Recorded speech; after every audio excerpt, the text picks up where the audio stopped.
नमस्कार छात्रों, आज मैं आप लोगों के सामने नवनिर्माण पाठ जो कि प्रथम पाठ है 12वीं कक्षा के, इसके बारे में, इसकी कविताएं के बारे में विस्तार से बताऊंगी। अतः पाठ की समाप्ति होने के बाद यदि आपके पास कोई भी प्रश्न हो इस पाठ से तो आप इसे कमेंट में पूछ सकते हैं। और यदि आपको यह पाठ मेरे द्वारा समझाया गया अच्छा लगे तो इसे लाइक और शेयर भी कर सकते हैं। इससे पहले मैंने नवनिर्माण के कवि त्रिलोचन जी के बारे में कवि परिचय, प्रमुख कृतियाँ, विधा परिचय, पाठ परिचय सब बता दिया है। आज आपका ज़्यादा समय ना लेते हुए मैं इस कविता का विस्तार पूर्वक आपके समक्ष यह बताऊंगी। तो आइए सबसे पहले कविता जानते हैं।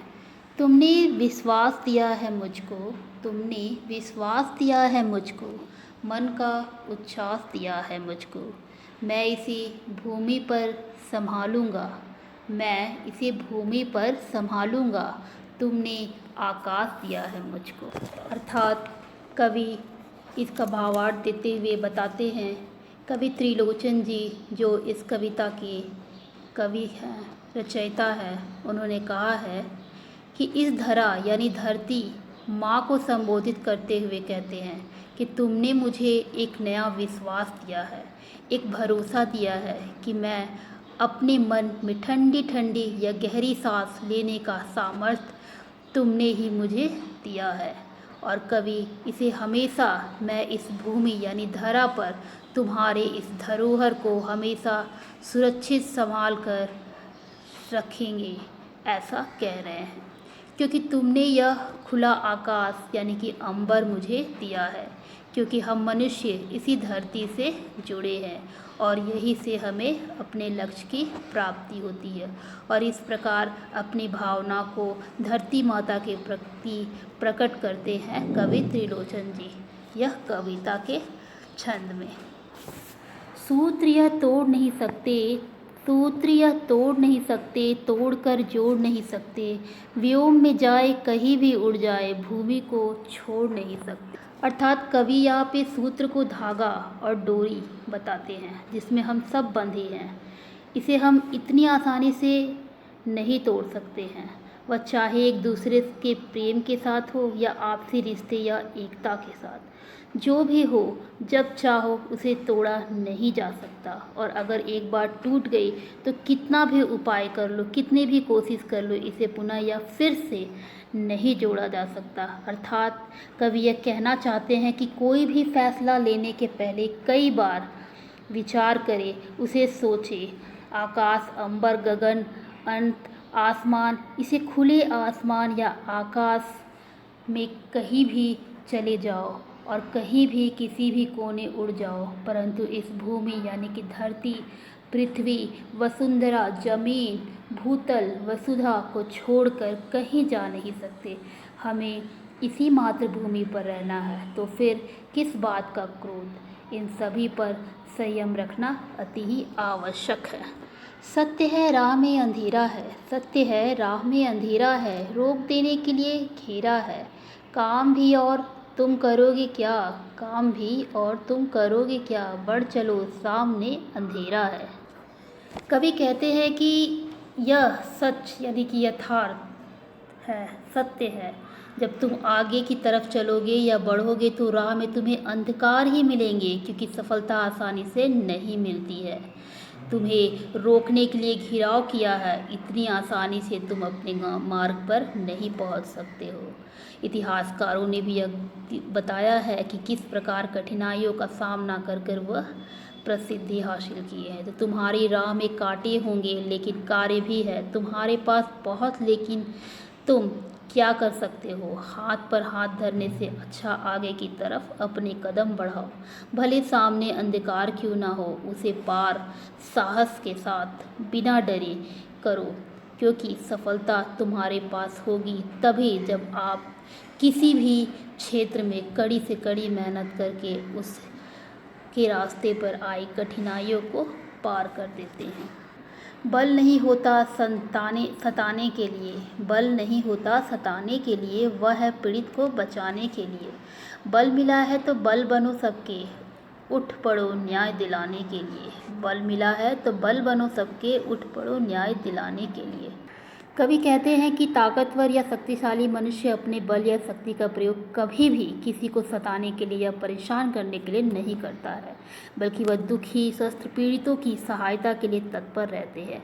असहायों व पीड़ितों की संरक्षण देने के लिए, उन्हें बचाने के लिए बल का प्रयोग करते हैं। कवि कहते हैं कि जो सामर्थ्यवान है, जिन्हें बल मिला हुआ है, जो ताकतवर है, उन्हें असहायों व दीन दुखियों का सहायता करनी चाहिए, अतः उसके सहारा बनना चाहिए, उसकी ताकत बननी चाहिए। ऐसे पीड़ितों को न्याय दिलाने के लिए ताकतवर लोगों को सदैव प्रयास करना चाहिए, जिससे कि समाज में कोई भी दुखी न रहे, किसी के भी साथ अन्याय ना होने पाए। यहाँ पर कवि का समाजवादी समानता का दृष्टिकोण प्रस्तुत हो रहा है। जिसको मंजिल का पता रहता है, जिसको मंजिल का पता रहता है, पथ के संकट को वही सहता है। एक दिन सिद्धि के शिखर पर बैठ अपना इतिहास वही कहता है। कवि कहते हैं कि जिस व्यक्ति को जीवन का उद्देश्य पता होता है, जिसे अपनी मंजिल अर्थात लक्ष्य का ध्यान होता है, वह मंजिल की राह में आने वाली सभी कठिनाइयों, मुसीबतों, संकटों व समस्याओं का सामना करता है। वह दुखों का सामना करते करते, संघर्ष करते करते मंजिल तक पहुंच जाता है।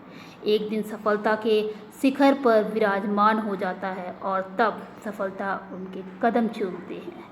ऐसे संघर्ष करने वाले साहसी व्यक्तियों की उपलब्धियों के बारे में इतिहास में बताया जाता है। इनके गौरव की चर्चा या वर्णन इतिहास में मिलता है।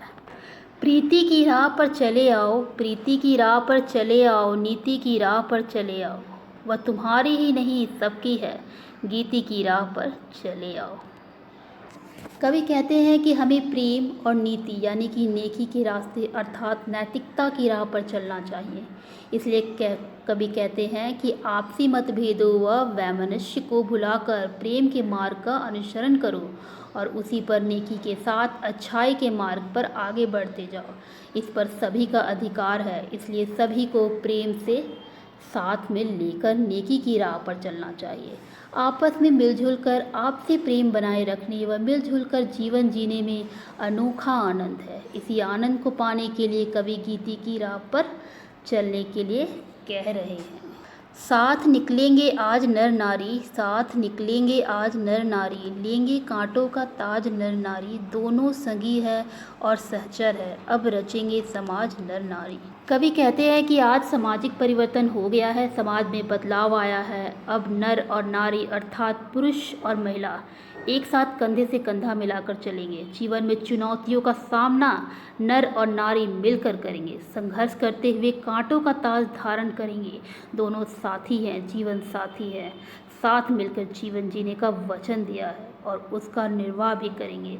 समाज का नव निर्माण व विकास नर नारी के सहयोग से ही संभव है। बेशक आज के नर और नारी अपने उत्तरदायित्व को समझ गए हैं, अब वे मिलकर नए समाज की रचना करेंगे। ऐसे समाज का निर्माण करेंगे जिसमें स्त्री और पुरुष को समान अधिकार होगा। यहाँ पर समाज के उत्थान हेतु कवि का समता समाजवादी दृष्टिकोण प्रस्तुत हुआ है।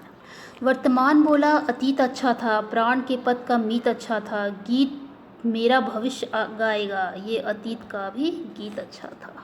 कवि कहते हैं कि संघर्ष करते समय मनुष्य की अतीत का जीवन अर्थात अपने पूर्वजों का जीवन अच्छा लगता है। उन्हें लगता है कि पूर्वजों को उनकी अपेक्षा कम संघर्ष करना पड़ता था। बेशक दिन प्रतिदिन चुनौतियां बढ़ती जा रही है। जीवन पथ के साथी भी अच्छे से जो बखूबी साथ निभाते थे, उनके बीच सामंजस्य था, प्रेम था, एक दूसरे के प्रति त्याग और समर्पण का भाव था। बेशक वर्तमान में जिसका अभाव या कमी है, फिर भी वर्तमान की उपलब्धियों भी गौरव से भरी है। जिसका गीत भविष्य गाएगा अर्थात जिसकी चर्चा आगे की पीढ़ी के लोग करेंगे। हमें जीवन में किए गए कर्तव्यों का सम्मान देना चाहिए और अपने पूर्वजों को भी सम्मान देना चाहिए। अतः कवि कहते हैं कि अतीत अर्थात उनके पूर्वजों का जीवन भी अच्छा था। उन्होंने भी समाज के उत्थान हेतु संघर्ष किया, अपना योगदान ठीक उसी प्रकार से दिया जैसा हमने आज वर्तमान समय में दिया है। अतः इस कविता से कोई भी परेशानी हो तो आप कमेंट में दे सकते हैं। धन्यवाद।